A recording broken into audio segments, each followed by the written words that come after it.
SMARTalk, conversations with filmmakers regarding progressive solutions to society's most pressing problems.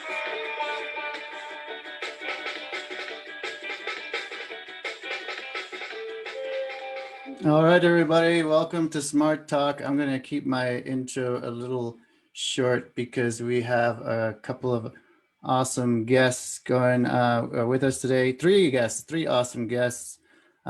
We have Jessica Helen Lopez, who's one of our poet laureates, and she is an instructor at IAIA and a lot of other schools, and I will introduce her properly here soon.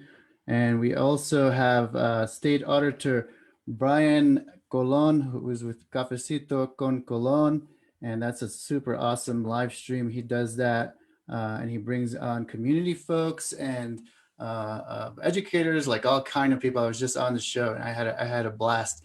And we also have, not last but not least, is Ava del Cielo. She's an actress, has been in many roles, and she's here to talk about acting, of course. She's here to talk about how actors and film can help us toward progressive solutions for all of our pressing social problems, which there are a lot. We are a few days away from a new administration, so there's a lot of hope in the air. But as a progressive, we're looking for folks to really be intentional in our progressive solutions.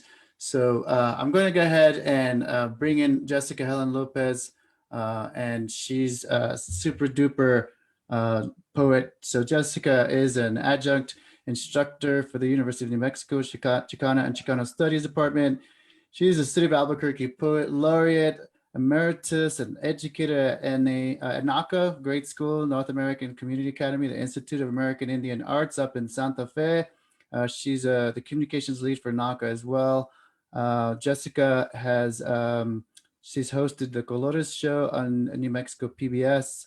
She's award-winning poet laureate, incredible. She's been, I'm hoping that community publishing gets to publish her one of these days. She hasn't given us the privilege yet, but we will. But she's been published by several publishing houses, including Swimming with Elephants here. Shout out to Katrina Guarasho. I hope I pronounced her last name properly. And she has a new one coming out. Her 5th poetry collection is set for publication, UNM Press in 2021. Pushcart Prize nominee. All of her accolades will be online here. And I just want to say hello, Jessica. Thank you for coming and accepting our invitation to SMARTalk. Yeah, hola, Alex. Thank you for having me. I'm excited to hang out with you and all the good folks that are in the lineup for the community publishing event today. So muchas gracias and happy Friday. Happy Friday. Every day is happy. I should shout out our fellow buddy, community guy, Carlos Contreras, with these two pieces behind me. I've upped the game in my studio here, Jessica. I can fix my hair for you. Once you told me you were fixing your hair, I need to go and fix my hair. But anyway, I combed my hair today just for you. Awesome. We have dueling art. You got Carlos Contreras' pieces, and I have Jesse Rain Little Bird. Oh yes, and Jesse was just on last week. That is so cool. I love Jesse. He's an awesome dude. He was just on last week. This is also a podcast, Jessica. So Spotify, whatever your favorite podcast ways to get your favorite podcast, Google, Apple Podcasts, all that good stuff, and all of like I said will be online for you to see, hear, and listen to. But I want to get to some of the awesome stuff that you're doing. Of course, we know you're also an awesome. Not also, that's a major thing. You're an awesome mom. Your daughter is already, is she's still in high school? She's almost out. No, she's a freshman at UNM. She's majoring in Good for her, right? Planning. Yeah, she just completed her first semester and she's looking for a job. So let me know, folks. All right. Yeah. It's not a laughing matter, but a lot of people and some of the things that we're talking about here is how do we solve some of these problems that we have that are way before the epidemic, the pandemic, way before that, and there's systemic issues. So I want to jump into that, just to get rolling a little bit. Or, I'm sorry, let's start really quick with a quick bio, because I know there's so many things that you do, and I did not do you justice to that. Tell us how you came to poetry, and then you became an educator, fellow educator. Talk to us a little bit about that. Yeah, for sure. I got into slam poetry in I believe 2005. By 2006, I had made my first slam team. Folks on that team were Hakeem Bellamy, which was our first poet laureate of Albuquerque, Lee Francis, the founder of Red Planet, an all indigenous graphic novel and comic book store doing revolutionary things. Damian Flores, a teacher and educator, published poet. Ken Rodriguez was our coach that year. And I really cut my teeth by working with some of the best spoken word artists in town. You know, they are my brothers to this day. And because we were poets, you know, sharing our work in coffee shops and bars when you could smoke in them. Back in the day, there were smoky bars, or I remember that. or in these communal I barely remember. Exactly. In all of these communal spaces, you know, and it was just organic that I, you know, eventually became an educator. I call myself a non-traditional educator. Even though I taught sixth grade for several years, I teach high school classes, you know, I teach at a collegiate level, but it's all through the lens of spoken word and the written word, but with a focus on social justice issues, you know. Yeah, that's exactly why we invited you on. Yeah, the idea of making change through verse, you know, how can you use your art and wield it as, you know, a tool for engaging your community, you know, your community members and advocating for social issues that are really important to our livelihood. You know, not just the basic resources either, but like joy, you know, happiness, the idea that we could walk out of our doors and not be shot by a militarized police. How do you do that? Through poetry, you know? So there became, you know, that was the beginning of my journey. And, you know, beautiful opportunities arose throughout the years, and I've met amazing people. I continue to get to work with amazing people that are doing really good things, artists or not.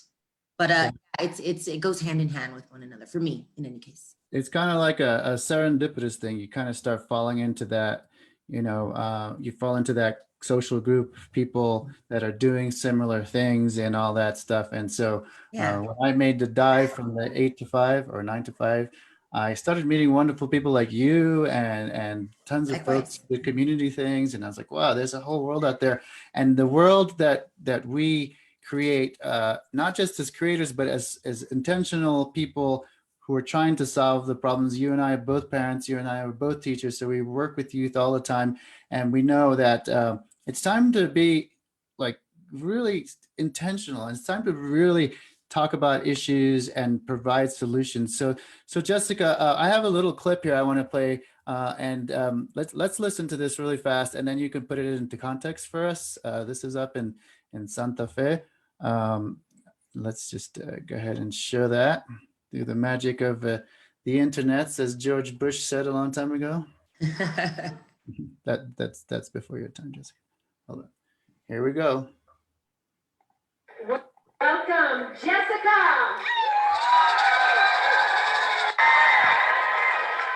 I'm here to read a poem. But I want to tell you that I rolled in this morning with a van load of poets and musicians. In which you'll be hearing some of these young poets that's coming up to the microphone. And I have to say, the arts and poetry is truly an empowering tool for social justice. And we must always protect our art.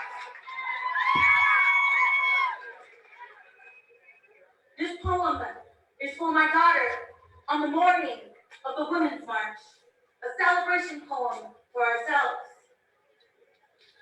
Today we are a massive sky, a painted canvas of wet cloud and cyclical rain, frost, hot breath pluming like heaving volcanic ash. Shoulder to shoulder, we are here. Today, my daughter, you ran the comb through the long strands of your hair, and it became a river before my eyes. The black of it, a burning onyx. Your eyelashes fettered a spider's diaphanous touch, ready to weave our story. We are all perching on the mouth of this great chasm, a powerful taut and silver wire web, royal ladies of wild creatures. Let us be incandescent. Let us radiate in our power, palpitate with a common strength and bond. Let our hearts be of cedar and pine, the fecundity of the earth after the rain. Let it be sermon. Let it be song. Daughter, daughter, daughter, you took flight from my bones, grew wings and were of me, and I of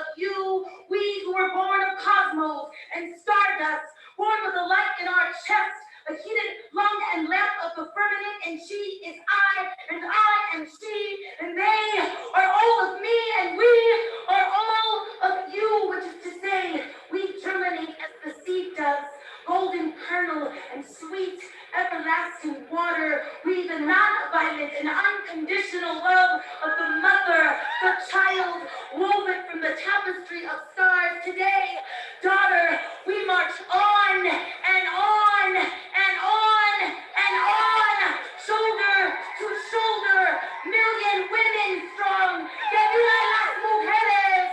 This choir of voices rising like a rose-colored dawn near a holler and whistle. Justicia! Justicia! Justicia! A smoldering flicker ready to catch the flame.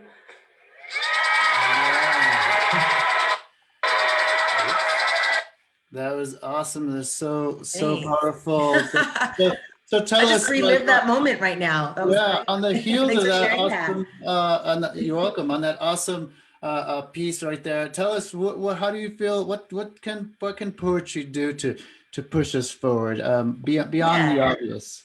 Well, so check it out. That clip was from the Women's March in Santa Fe a few years ago. Not only was I a featured poet, I was an event coordinator. So it was my job to, work with a team of women and gender identified women and allies to put together, I think it was like a 3-hour event, complete with the march on the Capitol.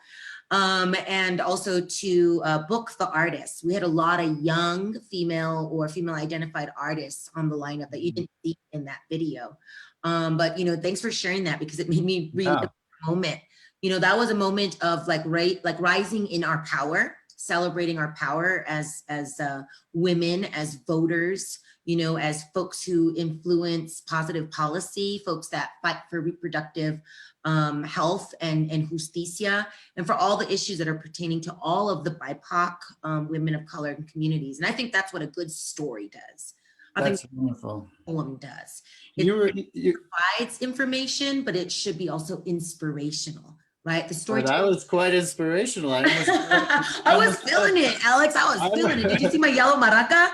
I almost got up and left myself. Because we're a little squeezed for time. We need to have you back on, but I want you to. Did you want to still read that poem? I'm excited. I would love to. It's a short poem, and it's the idea of bearing witness to the atrocities, that a lot of our relatives, our Black relatives, endure and survive.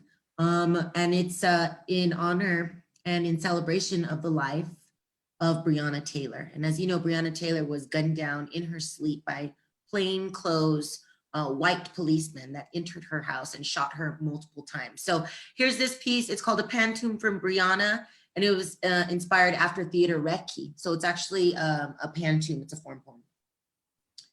Was she dreaming in the moments before she died, sleep-heavy memory pulse of the brain?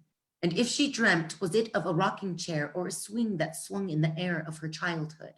How in the terror of the battering ram did she wake, guns spitting bullets her way, and fuck a no-knock warrant, and fuck their mistake, muted rage of fear, ferocity, and foul play? And if she dreamt, was it of a rocking chair or a swing that swung in the air of her childhood? Did roses bloom like bullet holes from the body, vermilion and spilling onto the rug? Did she foretell in the dream images of her deep sleep that a violent squall neared her door? Did she wake to sleep and take her waking slow? Did roses bloom like bullet holes from the body, vermilion and spilling onto the rug? 8 shots ringing, ringing, ringing, thrusting head first into the air, that dark spun night, and the blood and the blood and the blood and the blood and the bright petals of a turning rose. Did she feel her fate in what she feared, and did she take her waking slow? 8 shots ringing, ringing, ringing, thrusting head first into the air, that dark spun night, and how I hope her last dream she dreamt was made of light. Crystal's stairwell to the unknown, and fuck a no-knock warrant, and fuck a suspect, and fuck a white man's lament. How I hoped she dreamed of something sweet, something slow, something, something. Oh, sorry about that. It's all right. That was good timing. I was done with Yeah, that. Jesse, thank you so much. That's so awesome. We're gonna have all of your links up online. That's such a beautiful, powerful poem. We look forward to talking to you again when you talking with you again when you have your poetry book out, so you can read a few more. We're gonna go ahead and say goodbye. I know you've got some engagements. You're always busy. Say Yeah. hello to the family for me, and I appreciate you so much. You keep up the fight. Absolutely. We'll have you back on. Adios. Thanks, Alex. Love you lots. Love Gracias. you too. Bye bye. See ya.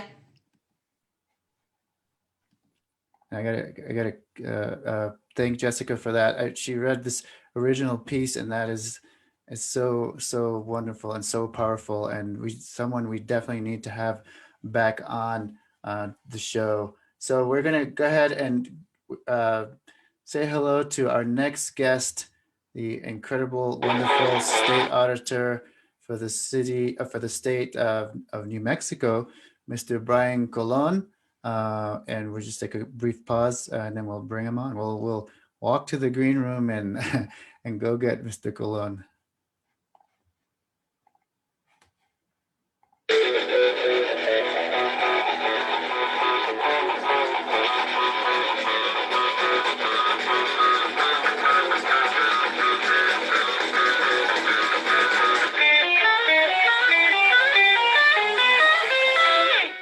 I'm bringing on artists of all mediums to talk about progressive solutions to our most pressing social problems. I'm very intentional about that. We need to identify the community's needs, come up with some bold solutions, and take 2 steps forward and stop messing around.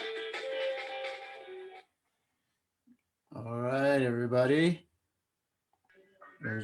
Hello, Mr. Colon.